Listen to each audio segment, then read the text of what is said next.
जय श्री राम दोस्तों। तो आज हम सुनेंगे बहुत ही अच्छी कहानी मैं कौन हूँ। एक था भिखारी। रेल सफ़र में भीख मांगने के दौरान एक सूट बूट पहने सेठ जी उसे दिखे। उसने सोचा कि यह व्यक्ति बहुत अमीर लगता है, इससे भीख मांगने पर यह मुझे ज़रूर अच्छे पैसे देगा। वह उस सेठ से भीख मांगने लगा। भिखारी को देखकर उस सेठ ने कहा, तुम हमेशा मांगते ही क्यों हो? क्या कभी किसी को कुछ देते भी हो?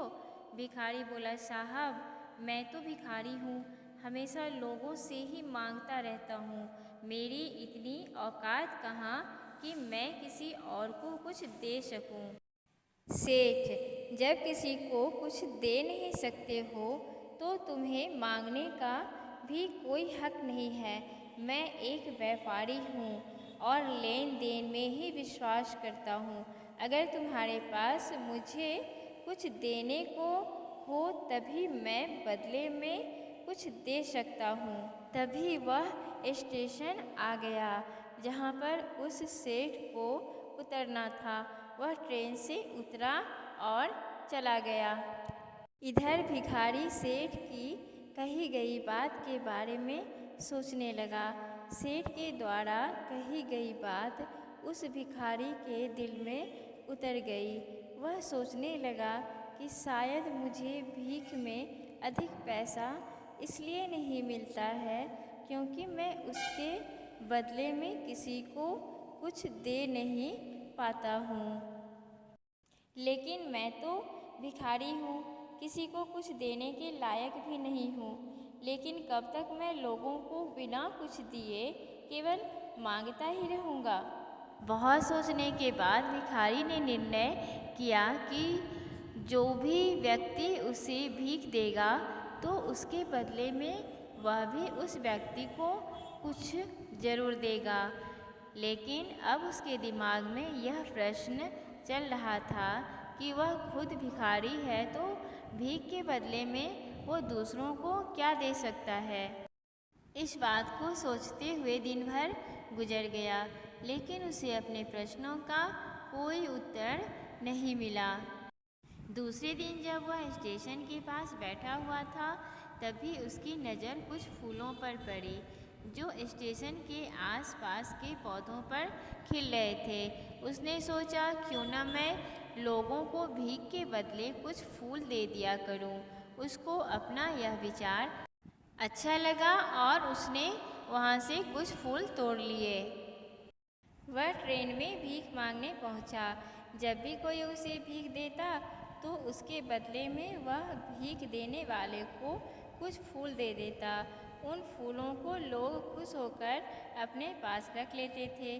जब भिखारी रोज़ फूल तोड़ता और भीख के बदले में उन लोगों को फूल बांट देता था। कुछ ही दिनों में उसने महसूस किया कि अब उसे बहुत अधिक लोग भीख देने लगे हैं। वह स्टेशन के पास के सभी फूलों को तोड़ लाता था। जब तक उसके पास फूल रहते थे तब तक उसे बहुत से लोग भीख देते थे, लेकिन जब फूल बांटते बांटते ख़त्म हो जाते तो उसे भीख भी नहीं मिलती थी। अब रोज़ ऐसा ही चल रहा था। एक दिन जब वह भीख मांग रहा था तो उसने देखा कि वही सेठ ट्रेन में बैठे हैं, जिसकी वजह से उसे भीख के बदले फूल देने की प्रेरणा मिली थी। वह तुरंत उस व्यक्ति के पास पहुंच गया और भीख मांगते हुए बोला, आज मेरे पास आपको देने के लिए कुछ फूल हैं। आप मुझे भीख दीजिए, बदले में आपको कुछ फूल दूंगा। सेठ ने उसे भीख के रूप में कुछ पैसे दे दिए और भिखारी ने कुछ फूल उसे दे दिए। उस सेठ को यह बात बहुत पसंद आई। सेठ, वाह क्या बात है, आज तुम भी मेरी तरह एक व्यापारी बन गए हो। इतना कहकर फूल लेकर वह सेठ स्टेशन पर उतर गया। लेकिन उस सेठ द्वारा कही गई बात एक बार फिर से उस भिखारी के दिल में उतर गई। वह बार बार उस सेठ के द्वारा कही गई बात के बारे में सोचने लगा और बहुत ही खुश होने लगा। उसकी आंखें अब चमकने लगी। उसे लगने लगा कि अब उसके हाथ में सफलता की वह चाबी लग गई है जिसके द्वारा वह अपने जीवन को बदल सकता है। वह तुरंत ट्रेन से नीचे उतरा और उत्साहित होकर बहुत तेज आवाज़ में ऊपर आसमान की ओर देखकर बोला, मैं भिखारी नहीं हूँ, मैं तो एक व्यापारी हूँ। मैं भी उस सेठ जैसा बन सकता हूँ, मैं भी अमीर बन सकता हूँ। लोगों ने उसे देखा तो सोचा कि शायद यह भिखारी पागल हो गया है। अगले दिन से वह भिखारी उस स्टेशन पर कभी नहीं दिखा। एक वर्ष बाद इसी स्टेशन पर दो व्यक्ति सूट बूट पहने हुए यात्रा कर रहे थे। दोनों ने एक दूसरे को देखा तो उनमें से एक ने दूसरे को हाथ जोड़कर प्रणाम किया और कहा, क्या आपने मुझे पहचाना सेठ? नहीं तो शायद हम लोग पहली बार मिल रहे हैं। भिखारी, सेठ जी आप याद कीजिए, आप पहली बार नहीं बल्कि तीसरी बार मिल रहे हैं।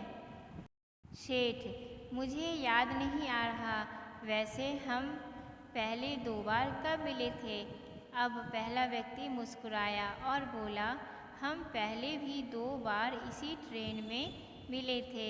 मैं वही भिखारी हूँ जिसको आपने पहली मुलाकात में बताया कि मुझे जीवन में क्या करना चाहिए और दूसरी मुलाकात में बताया कि मैं वास्तव में कौन हूँ। नतीजा यह निकला कि आज मैं फूलों का एक बहुत बड़ा व्यापारी हूँ और इसी व्यापार के काम से दूसरे शहर को जा रहा हूँ। आपने मुझे पहली मुलाकात में प्रकृति का नियम बताया था जिसके अनुसार हमें तभी कुछ मिलता है जब हम कुछ देते हैं। लेन देन का यह नियम वास्तव में काम करता है। मैंने यह बहुत अच्छी तरह से महसूस किया है, लेकिन मैंने खुद को हमेशा भिखारी ही समझता रहा। इससे ऊपर उठकर मैंने कभी सोचा ही नहीं था। जब आपसे मेरी दूसरी मुलाकात हुई तब आपने मुझे बताया कि मैं व्यापारी बन चुका हूँ। अब मैं समझ चुका था कि वास्तव में मैं भिखारी नहीं, व्यापारी बन चुका हूँ। दोस्तों, हम सब भगवान के अंश हैं। स्वयं को हम जो समझेंगे बस हम वही रहेंगे।